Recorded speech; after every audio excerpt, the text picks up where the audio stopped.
El misterio de la serpiente en el jardín del Edén, un viaje de descubrimiento teológico.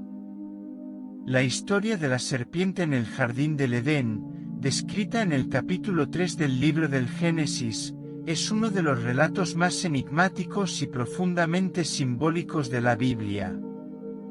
Aunque a menudo se reduce a una narrativa sobre la desobediencia y el castigo, revela capas más profundas de significado cuando se explora a la luz del texto hebreo original, sus implicaciones teológicas y su conexión con la redención en Jesucristo.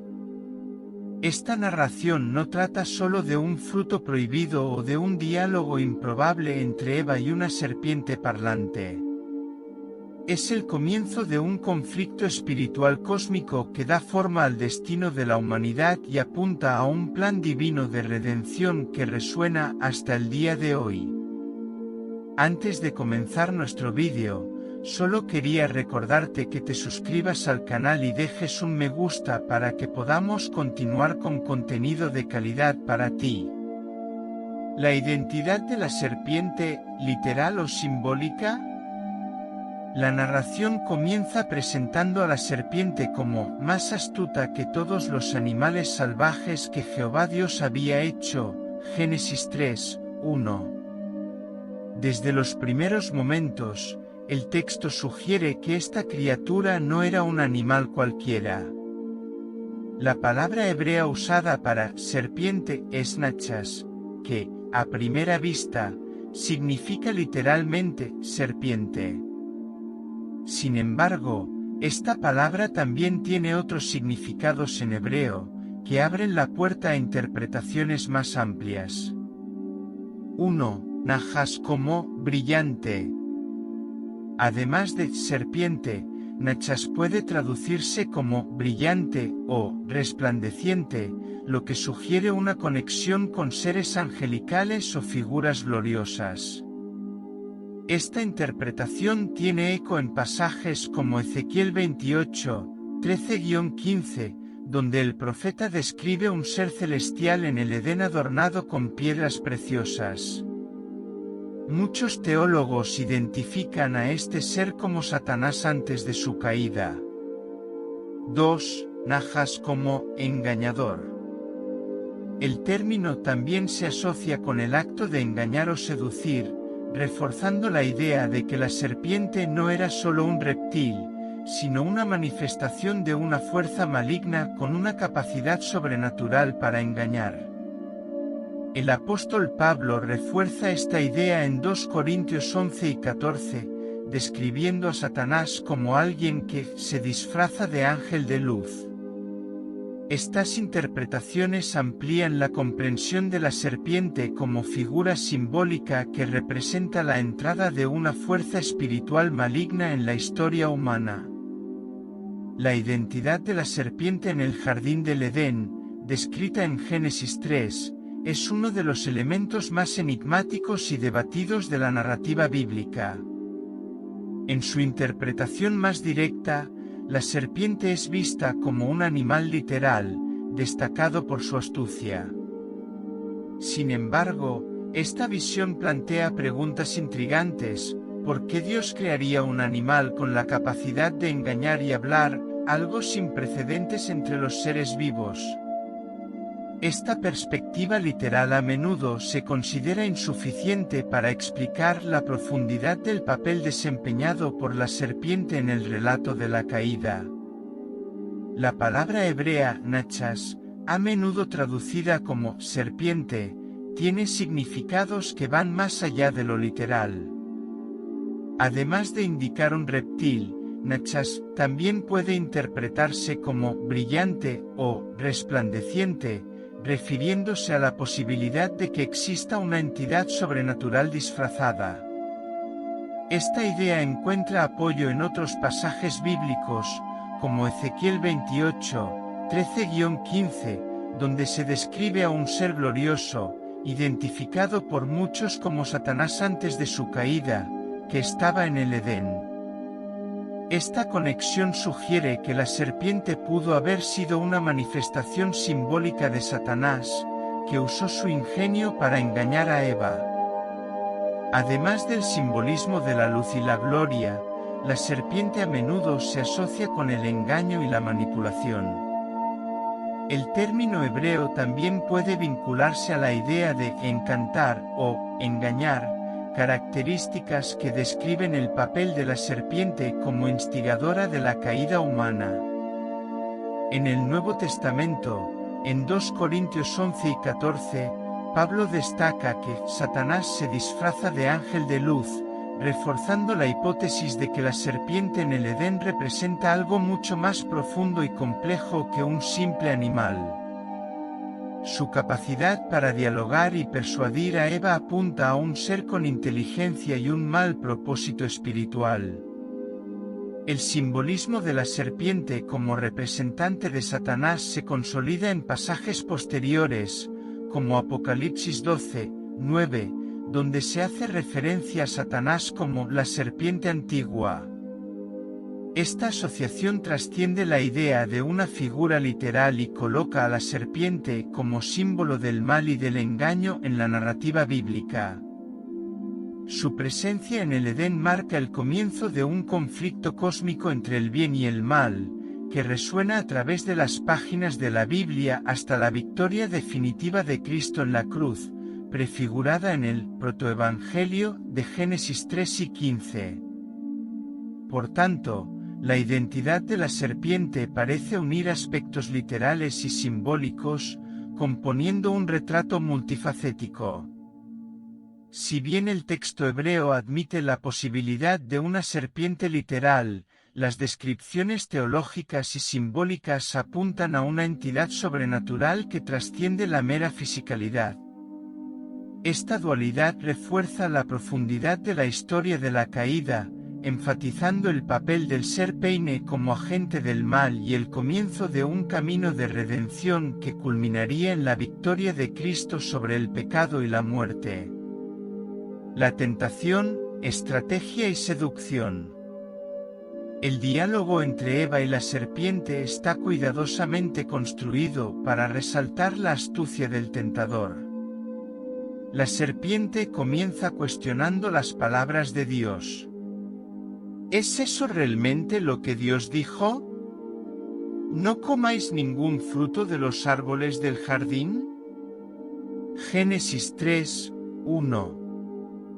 Este cuestionamiento no es solo una invitación a la duda, sino una estrategia deliberada para sembrar desconfianza en el corazón de Eva.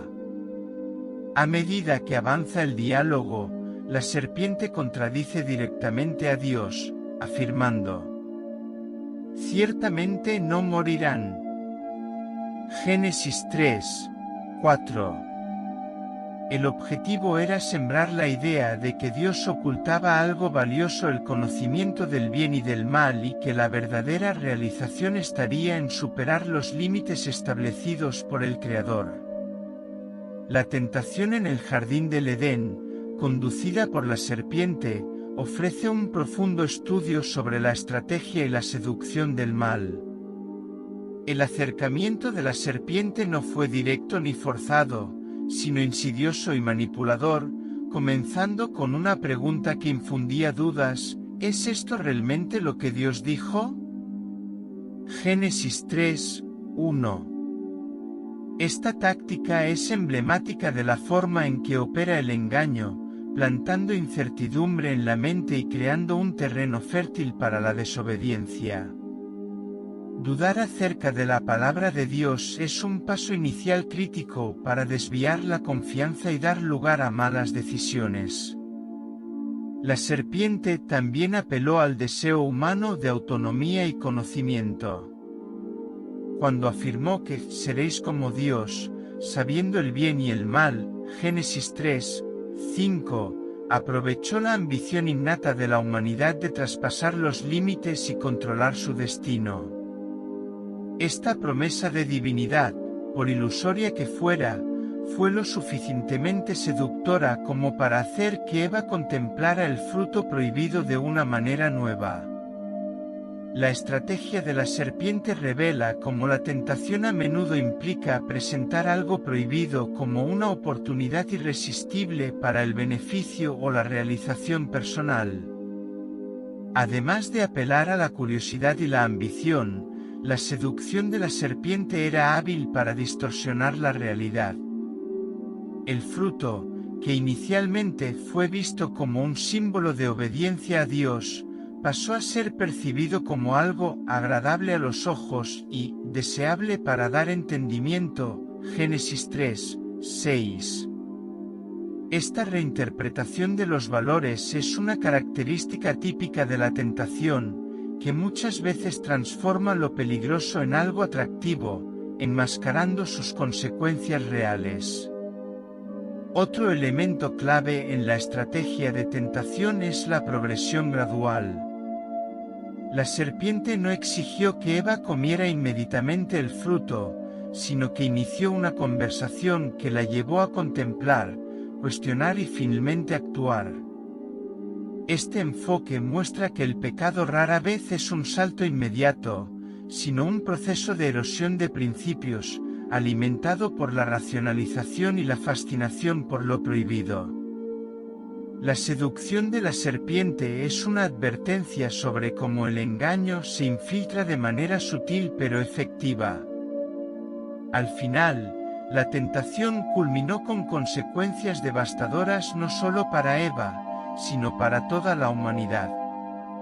Al ceder a la seducción, Adán y Eva perdieron su comunión con Dios y dieron paso a una era de sufrimiento y separación espiritual.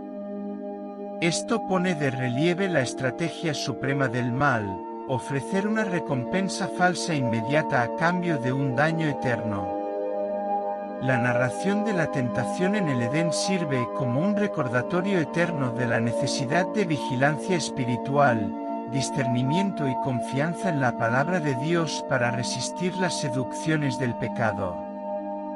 El acto de comer, una elección deliberada. El texto informa que Eva vio que el fruto era agradable al gusto, atractivo a los ojos y deseable para el discernimiento. Génesis 3, 6. Este detalle resalta que la tentación no fue solo física, sino también emocional y espiritual. Comer la fruta simboliza 1. Un abuso de confianza. El acto de comer era una declaración de independencia moral, un intento de definir el bien y el mal fuera de la soberanía de Dios. 2. La búsqueda de la autonomía. Al desobedecer, Adán y Eva no solo violaron un mandamiento, sino que rechazaron la comunión íntima con el Creador, deseando ser como Dios. Este evento representó más que desobediencia, fue la entrada del pecado en el mundo, trayendo separación, vergüenza y mortalidad a la humanidad. El protoevangelio, esperanza en medio de la caída. Después de la caída, Dios pronuncia un juicio que contiene la primera promesa de redención, conocida como el protoevangelio, en Génesis 3 y 15. Pondré enemistad entre ti y la mujer, y entre tu descendencia y su descendencia, él te herirá en la cabeza, y tú le herirás en el calcañar. Este versículo tiene profundas implicaciones. 1. La batalla cósmica entre el bien y el mal.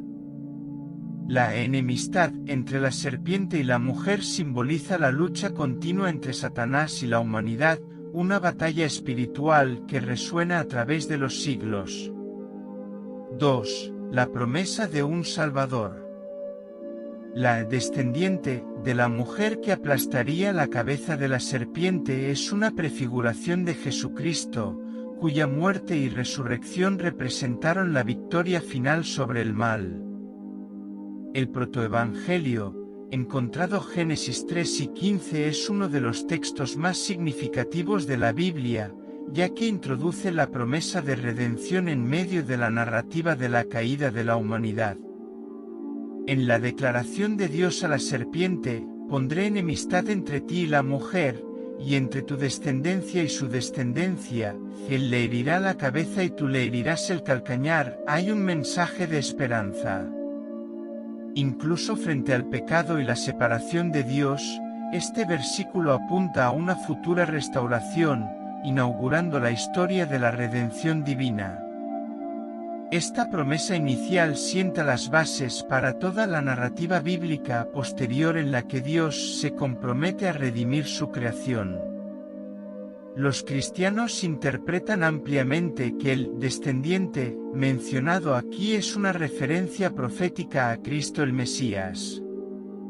Él es quien derrotará el poder del mal, simbolizado por la cabeza de la serpiente, aunque en el proceso sufra una herida, en alusión al sacrificio de Jesús en la cruz. Así, el protoevangelium es un presagio del Evangelio, una semilla de la buena nueva que florecerá plenamente con la venida de Cristo. La enemistad entre la descendencia de la mujer y la serpiente revela la batalla espiritual en curso que impregna la historia humana. Esta lucha no es solo externa sino también interna, ya que el corazón humano se debate constantemente entre la obediencia a Dios y las seducciones del mal. Sin embargo, el protoevangelium asegura que esta batalla no carece de dirección ni propósito. Promete una victoria definitiva, mostrando que a pesar de las aparentes derrotas en el camino, el plan de Dios prevalecerá. El contexto en el que se proclama el protoevangelio hace que su mensaje sea aún más impactante. Adán y Eva, recién enfrentados a las consecuencias de su desobediencia, tienen la esperanza de que la historia no termine con la caída. Incluso en medio del juicio expulsión del Edén, dolor y trabajo duro, Dios inserta la promesa de restauración. Esto demuestra la justicia y la gracia de Dios operando simultáneamente, reafirmando que Él es un Dios que corrige pero también restaura.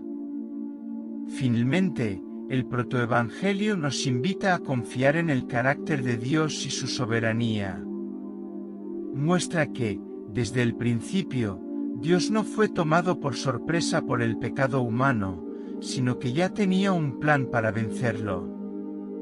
Esta promesa inicial resuena en toda la Biblia, culminando en la cruz y la resurrección, donde se consumó la victoria sobre la serpiente. Para los creyentes, el protoevangelium es un recordatorio de que la esperanza nunca se pierde, ni siquiera en los tiempos más oscuros, porque el Dios de la creación es también el Dios de la redención. Cristo, el cumplimiento del protoevangelio. La conexión entre Génesis 3 y 15 y Jesucristo es central en la narrativa bíblica. En el Nuevo Testamento, Pablo describe esta relación en Romanos 5, 18-19, contrastando a Adán y Cristo. Por la desobediencia de Adán, el pecado y la muerte entraron al mundo. Mediante la obediencia de Cristo, la justicia y la vida fueron restauradas.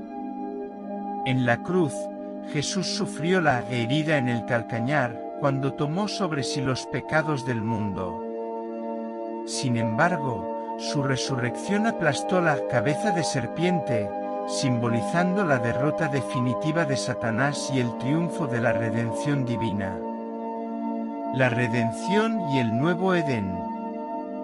La caída de Adán y Eva resultó en la pérdida de la perfecta comunión con Dios.